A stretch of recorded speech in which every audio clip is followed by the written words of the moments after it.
প্রিয় ভিউয়ার্স, আশা করি সবাই ভালো আছেন। আমি আছি কুতুবদিয়া দ্বীপে। এটা কক্সবাজারের অন্তর্গত একটা উপজেলা।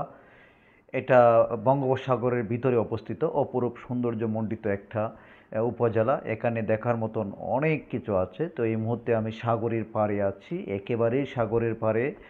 আপনাকে আমি কিছুটা দেখানোর চেষ্টা করি। দেখেন কি অপরূপ দৃশ্য। আপনি ভিডিওটা শেষ পর্যন্ত দেখবেন। এফআর ফয়সাল চ্যানেলটাকে অবশ্যই সাবস্ক্রাইব করে দিবেন। এর পরবর্তী যতগুলো ভিডিও আসবে আপনি আমার চোখে অনেক কিছু দেখতে পারবেন। তো আমার সাথে থাকেন। এখন আপনাকে একটা দৃশ্য দেখাবো। এখন আপনাদেরকে আমি একটা চমৎকার দৃশ্য দেখাবো। এটা হচ্ছে সাগরের পাখি। এটা দলে দলে সাগরের বুকে সাঁতার কাটতেছে।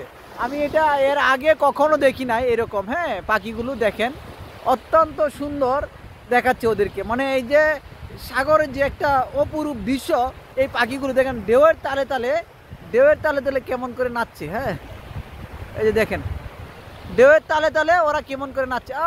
সেই দেখছেন। তো আসলে যারা দেখেন নাই সবাই তো আর আসতেও পারেন না বা আসতেও পারছেন না, আপনারা কিন্তু দেখে নেন সাগরের যে পানির যে জোয়ার। মানে দেখেন এখন বাটা চলছে, এইটাই কিন্তু বঙ্গোপসাগর। এবং এই দ্বীপে আমরা গত 2 দিন যাবত এখানে অবস্থান করছি এবং পুরো দ্বীপটা আমরা ঘুরে ঘুরে দেখতেছি। এখানে অনেক দেখার মতন কিছু আছে। এই কুতুবদিয়া দ্বীপে বাংলাদেশের একমাত্র বায়ুবিদ্যুৎ কেন্দ্র এবং বাতিঘর আছে, এবং এখানে আউলিয়ার মাজার আছে। এটা অত্যন্ত অপরূপ সুন্দর একটা দ্বীপ। আমি যতটুকু পারছি ঘুরে ঘুরে দেখার। এই যে বায়ুবিদ্যুৎ কেন্দ্রটা, এটা কিন্তু মানে মন জুড়িয়ে যায় দেখলে, এত সুন্দর।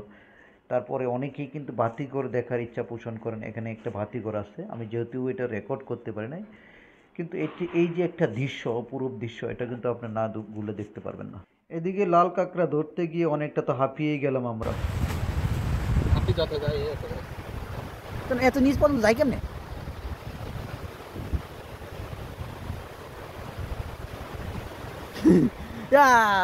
এই সেই দস্যু লাল কাঁকড়া।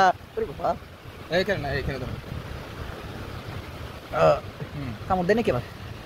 এই সেই লাল কাঁকড়া, ওটা ধুয়ে নি, সাগরে পানি দিয়ে ধুয়ে নি। ও মা, চোখের মধ্যে কি এগুলো? চোখের মধ্যে এগুলো চোখ। কি এগুলো? ও সাদা গুলোই চোখ।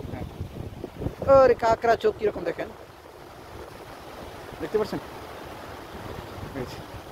ঠিক আছে, এই সে সাগরের কাঁকড়া ধরে পেলাম নাকি। উনি আর যাইতে পারলো না আমার কাছ থেকে। ছেড়ে দেখি কোথায় যায়। আও আও,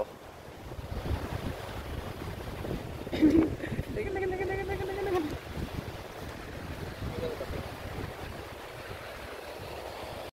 তোমার মাছ না না, ইয়ে তো আগে আমরা পুছিলাম কি মাছ? কই মাছ না, আর নাম আছে কোরাল মাছ। কোরাল না, কোরাল আর ওই যেটা কিনছে, কই কিনছে না কোরাল কিনছে? কই কই মজা আছে না। কই মাছ, কই মাছ না কোরাল মাছ?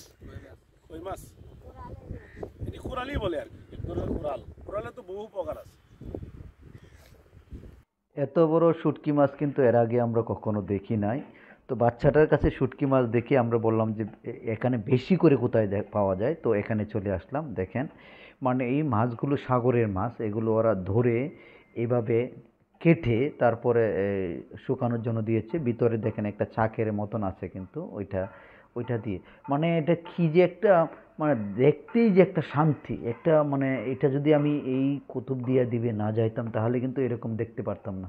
তো আমি চেষ্টা করি সবসময় এভাবে ঘোরার জন্য, যতটুকু সময় পাই ব্যবসার ফাঁকাফাঁকি ঘোরার জন্য। দেখেন এখানে কিন্তু এই যে কাকা কেমনে এই মাছগুলোকে প্রক্রিয়াজাত করতেছেন, এভাবে কেটে এই মাছগুলোকে কাকা প্রক্রিয়াজাত করতেছে। তারপরেই কিন্তু এগুলোকে এভাবে রোদ্রে দেওয়া হয়। এখানে আরও ভ্যারাইটিস ধরনের শুটকি মাছ আছে। আমি অনেক জায়গায় ঘুরেছি, হয়তো সবগুলো রেকর্ড করতে পারি নাই। মানে অপরূপ সুন্দর আর কি। সর্বশেষ দেখেন একটা জীবিত কোরাল মাছ। এটা দেখিয়ে আমার ভিডিওটা এখানে শেষ করলাম। ধন্যবাদ সবাইকে, ভালো থাকবেন। আসসালামু আলাইকুম।